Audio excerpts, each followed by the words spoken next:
Friends, शायद आप ये देखकर चाहोगे होंगे कि मैंने ये एक्सीडेंट का वीडियो क्यों अपलोड किया है।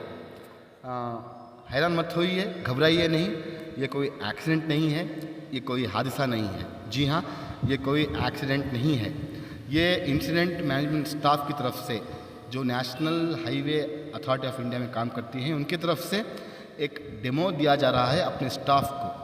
इस डेमो में ये बताया जा रहा है कि जब भी एक्सीडेंट्स होते हैं, जब भी बाईपास पर या कोई रोड पर हादसे होते हैं, तो उनको उन स्टाफ को, उन IMS स्टाफ को जो है किस तरह से काम करना है, यही इस डेमो में दिखाया गया है। तो जब मैंने ये डेमो देखा तो मुझे बहुत खुशी हुई कि ये जो है प्रैक्टिकली बाईपास पर किया जा रहा था, और मैंने आपको बताना मुनासिब समझा ताकि आप भी इस डेमो को देखें। इसमें बताया गया है कि किस तरह से इंसिडेंट्स को IMS स्टाफ जो है, यानी इंसिडेंट मैनेजमेंट स्टाफ हैंडल करती है। तो इस वीडियो के बारे में आपकी राय क्या है, प्लीज़ कमेंट करके बताएं। ಅಲ್ಲಿ ಕ್ರೌಡ್ ಒಬ್ರು ಇಲ್ಲೊಬ್ರು ಇರಬೇಕು, ಕ್ರೌಡ್ ಇಬ್ರು ಕ್ಲಿಯರ್ ಮಾಡಬೇಕು, ರೋಡ್ ನ ಕ್ಲಿಯರ್ ಮಾಡಿ ಇಲ್ಲೇ ಸಂಸವ್ರನ್ನ ಸರ್ ಈ ತರ ಹೇಳಿದ್ರೆ ಮಗುನು ಕೇಳಲ್ಲ, ಜೋರಾಗಿ ಹೇಳ್ಬೇಕು, ಮಾತಾಡ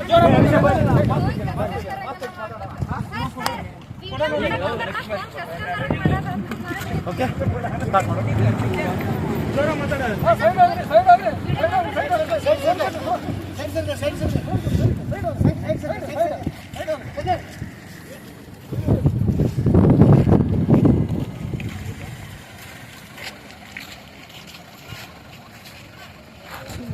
ambulance ambulance ambulance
Okay, 1, 2, 3, start.